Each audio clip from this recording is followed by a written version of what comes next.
All right, internet. You know what we got today? We have... Whoops, that didn't pop off.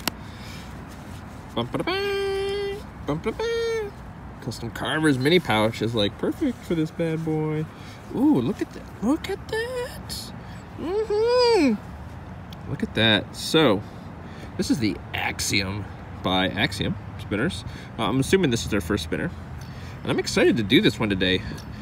And I'll tell you why. Well, that's kind of cool. We don't have a ton of light, so it's a little overcast. It's a balmy 38 degrees right now today as well. So if my fingers look a little chilly or my hands actually fall off, it's just a little cold out. So we're gonna have to figure out what we're gonna be doing, but it's starting to get to be too cold to be holding pieces of metal outside. But anyway, I'm excited to do this guy for a couple reasons. I'd seen this around a lot, and I'd seen this for a while. When I first got into the spinner game, there's just something about this spinner that stood out to me, and I don't know why I waited this long to get it, to be honest. It's kind of cool too. It is pretty, as far as I'm concerned, pretty iconic in the spinner game. It's just one of those spinners that you see around, people love, people talk about. It was really big early on. It's still a big deal. I feel like I don't see it kind of talked about as much, but you still see chatter about it. But just a really cool spinner. So let's get in and take a look. So a couple things going on with this guy. First and foremost, there's a couple little nicks. There's one right there, and there's one right here, and that's how I got it. I did get this secondhand for a pretty good deal. These run around 130 bucks new. Sometimes they have, I don't know if I should say sometimes they have, because I don't know if it's something they'll be doing again, but they have done sales in the past. I think they just did like a free shipping this weekend. I'm not 100% sure if that's still going. Sign up, check their site. Make sure you're following those guys and in the Facebook groups. That stuff gets posted around. But this is a stonewash version. Now the buttons on mine, at least on the stonewash one that I got, were the standard buttons, and I put them through my stonewash. And the light really isn't quite bright enough, and my brightness isn't up on my phone enough for me to tell if you're really seeing this. But their stonewash is a little bit of a smoother texture than mine came out. But it's close enough where I'm happy with it. Then what I did was I took some tape, masked this down, and then gave this a mirror polish. So this is one of the newer ones that has less steps. Some of the previous versions, the steps in the blade were a little deeper, or at least they looked more pronounced. I don't know if they actually were deeper, but I figured the one with the smoother steps would be easier to polish down. So I put a mirror polish on this guy. You guys know how I love my mirror polish, and this looks so good. It is so good. It does this really interesting thing. Maybe we'll put that up in this corner right now, so I'll try and do this stuff over here for a minute. I took a look at the spin profile, because what it does, this is a very unique shape for a spinner, where this corner right here sticks out farther than this corner does. So at this sort of an angle, this is actually a pretty tall and wide spinner. So you look at it like this, and it looks pretty standard. Let me get my tape measure out. Or not tape measure. My ruler. Do I have my ruler? I might not have my ruler today, y'all. So you're just gonna have to take my word for it. It's a somewhat large spinner. I would think maybe even pushing 2 1/4 inches, 2 1/2. My knuckle to my thumb is about a little over an inch. So it's a little right around 2 of those. So it's nice to have parts in your body you can use to measure. That's what she said.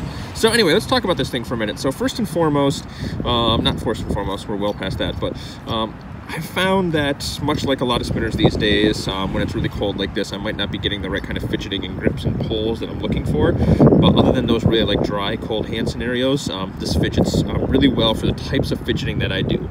Now, these pull spins like this are really nice. I got way off. We were supposed to be talking about what was going on up here. I don't know if maybe I'll add it again a second time. But basically, sorry, we're going to be all over the place. My videos, you expect that. These points come out a little bit further, and then with this polished finish coming down and then this flat surface here, you get this really interesting spin profile where you see these flats, and then if you turn it in the right light with the polish, all you see really is the polish, but the polish ring goes out a little further than this ring does. So when you switch in the light, it looks like the spinner is changing shape in your hand, because you get such a different spin profile when the light's reflecting off the polished part than when the light is not reflecting. So, you know, when we're spinning it like that, see how like the polished part is mostly dark, and then when I turn it like this, you're getting a really bright white up here. When you're getting that white, it's such a different profile. It's really cool. Spinning this guy, let's get some of the stuff out of the way here. Spinning this guy is a treat if you spin it the way I like to spin. 78.9 grams, let's just call it 80 grams because I've sanded a little bit off. Spinning this guy is a treat. when you spin it the way I do. So basically preloaded flicks with this finger or your ring finger, or even doing the axe head is big enough, at least for me, for my fingers, the ring and pinky pull. That kind of sounds dirty. The ring and pinky pull though is pretty good. When you spin it like this, the feeling of this pulling, especially with the polished, feels really nice. And then you know, it slips a little bit, especially in these conditions, it's slipping, but most of the time that polish is enough to get you plenty of good grip. Now, when you flip it around, much like a lot of asymmetrical spinners, you get a very different spin experience. Now, especially on this guy, you get a lot of bite, a lot of grip right here. Not bite in a bad way, but a lot of... it's a lot easier to pull. And then when you slow it down, because you're spinning it that way, the polished part is going towards you, so it kind of like slides off your fingers. So it's really satisfying to pull that way and slow down, but it's also very satisfying to pull along essentially the axe head here. And again, with it being polished, I'm absolutely in love with this guy. There are some... well, I was gonna say there are some negatives to say, but let's finish talking about the positives and then we'll hit those up. The balance on this guy is perfect. So Leo, I chatted with Leo a little bit, Leo Domino, about this spinner. Someone else was chatting with him, old Rommel. He likes to chat with everybody. He's a friendly guy in the community, if you're familiar with him at all. So he was chatting with Leo about getting some of these spinners because he wanted one. So he was chatting with Leo and told him that I was looking to get one to review. And Leo actually reached out to me, so we chatted a little bit. So I was able to find out a little bit. So when you look at this guy, he's got all these little dots around it that are hidden by the buttons. So this basically lets him get the balance perfect. So he drills out a little bit where the balance may be off. What he does is, when they come off the machine, they're just about perfect. The balance is pretty good from what he tells me, but he does this to ensure that they're perfect. So he does this with every one of the spinners. He checks the balance. So if that wasn't enough, we've got a heck bearing in there. We'll talk about that more in a minute. If that wasn't enough, when he heard that I was getting one on the second hand to review, he cares so much about how good these things are that, well, let's leave it in here. He sent me one to review. Now this is one I'm not keeping, I'm sending back. But he wanted to make sure that I had a good one. And look, this has that hammered finish there. So this gives you a closer idea of what their finish actually looks like on here. Couple little chamfers, nothing too crazy. Really, really nice hammering. I really appreciate this. Nice hammering just on the flats, which by the looks of things, I imagine they do before it's machined.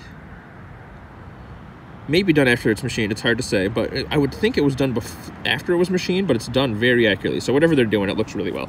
Spins really nice. Now, when you buy these guys, you have the option of getting a one drop or a hybrid ceramic bearing in there.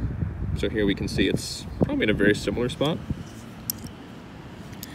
But that's someone that cares about their product, right? If not only they hand balance every one after the fact, but they actually take the time to, you know, he wanted to make sure that I had a good one to review. So this has a one drop in it, like I was saying. Now, in the one that I got secondhand, it had a one drop in it. And I thought that was something that someone put in there after the fact.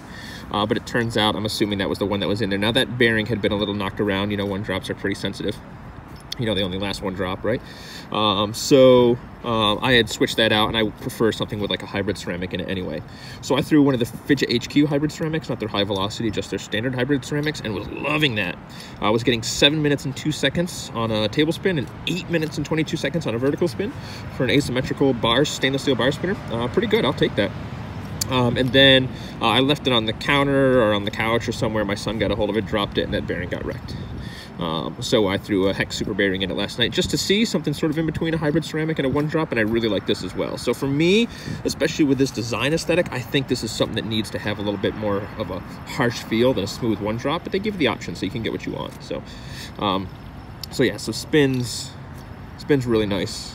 So great support from the guy making them. You know that you're going to get a quality product when you get these guys with that sort of attention to detail. So we love that. So 2 awkward thumbs up to Leo. So that's pretty awesome. So yeah, the negatives that I wanted to talk about, they're going to be amplified significantly with cold hands, because you know your cold hands are sensitive and they're really sensitive to bumps and stuff like that. So pushing like flicks like this, depending on how you do it, with the weight distribution, I find that this sometimes feels like a little bit of a hot spot, and sometimes this does. Like if you either pull really hard inside and you catch that wrong, which I don't do too often, even when I'm not paying attention, and even when I do, it's real hard to get it in, and it never even really hurts, let's be honest, but it's not as comfortable as something like that. So if you're looking for the comfort, you just got to reach out a little further. Side note on that as well, these buttons are pretty big, so if you grab low on the buttons like this, your finger just lines up even nicer with the axe head. You know, there's no reason you have to grab in the center, right? If you can grab a little low, grab a little low. But yeah, pushes with this guy, doesn't matter which way you do it, I don't find quite as comfortable.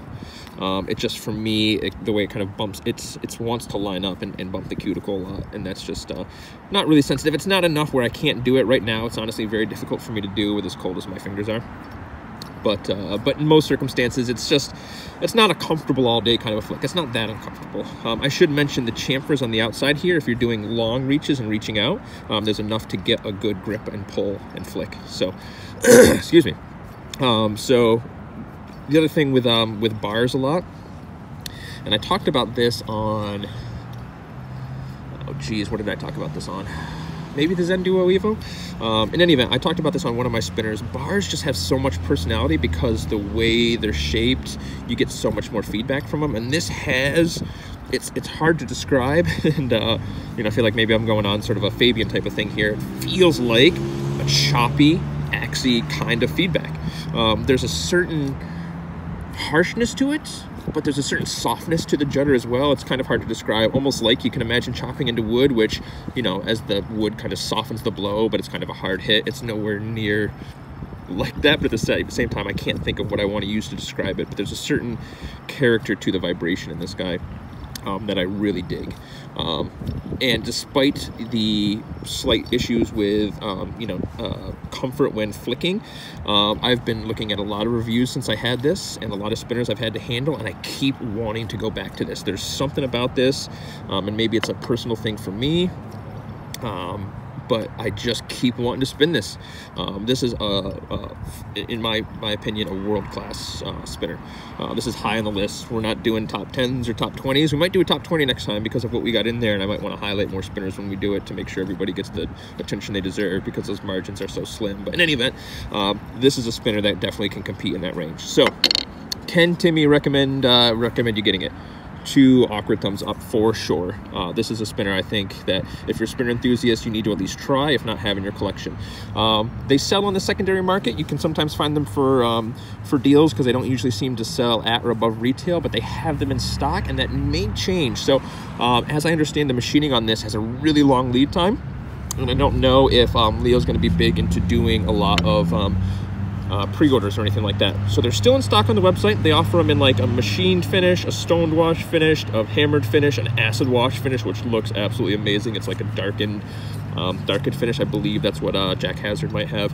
I'm not 100% sure, but anyway, they make a lot of great finishes, but once they are sold out, once they're gone, there's a good chance that they're going to be gone. So they're still in stock now. They're a definite 100% recommend for me. I think these are fantastic spinners. So they are a little bit you know, pricey now that we're over the $100 range, but they're definitely spinners I think you should have. So absolutely love this guy. So anywho, that has been the Axiom review. Yeah, I think we covered everything we needed to, right? We talked about the weight, we talked about the good, we talked about the bad, we talked about if not, I could recommend it. So there you have it, folks. I think 13 minutes is just about good. I'm going to warm up my hands, and then I think we're going to do a back-to-back review. We might have more Axiom stuff. So you're going to have to check out tomorrow's video. All right, Internet. Kisses.